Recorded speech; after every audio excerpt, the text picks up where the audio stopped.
Buenos días. En el día de hoy vamos a hablar acerca del paisaje natural. Pero antes de llegar a este punto, quiero recordar en términos generales qué es un paisaje. Recordemos que todo aquello que nos rodea y que nosotros podemos observar conforman el paisaje. ¿Sí? ¿Qué es el paisaje? Es todo aquello que nos rodea y que nosotros podemos observar.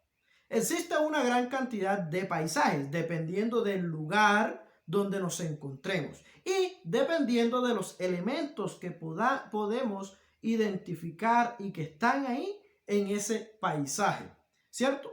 Para iniciar podemos decir que encontramos en un paisaje tanto elementos que son propios de la naturaleza como elementos que son creados por el hombre, elementos naturales y elementos culturales creados por el hombre. Si observamos el siguiente paisaje, ¿sí?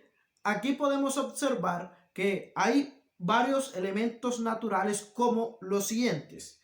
Hay árboles, hay aire, ¿cierto? Lógicamente debe haber un clima. Vemos la forma de la tierra, el suelo, ¿cierto?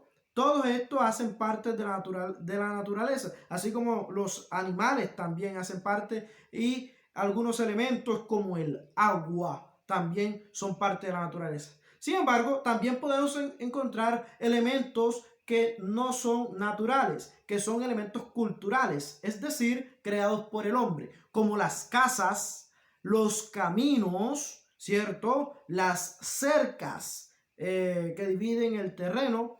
Todos estos son elementos culturales, así como también podríamos identificar un automóvil, también son creados por el hombre, no hacen parte de los elementos naturales. Entonces son elementos culturales.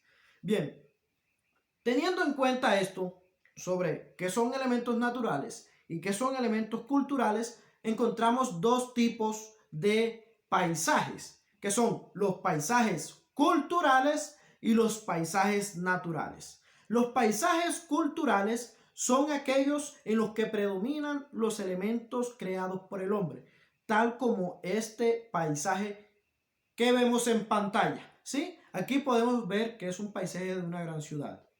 Son pocos los elementos naturales que podemos observar, tal como, no sé, el viento, no se puede ver, pero lo podríamos sentir, ¿cierto? No vemos árboles, todo lo contrario. Esto es un paisaje cultural porque lo que vemos son cosas culturales, elementos culturales, como por ejemplo los edificios, las casas, las vías, los automóviles, todos creados por el hombre. Esto es un paisaje cultural. Ahora, hoy centramos nuestra clase en lo que es un paisaje natural, ¿sí? Lo opuesto al paisaje cultural. En el paisaje natural solo vamos a encontrar elementos naturales, elementos de la naturaleza. Eso incluye a los minerales como carbón, la arcilla, el agua, ¿cierto? Seres vivos como los árboles, los animales, ¿sí?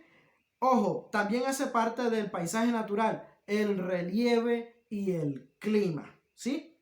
Esto que vemos en pantalla es un paisaje completamente natural. Aquí no vemos la mano del hombre por ningún lado. Es decir, no vemos elementos culturales creados por el hombre.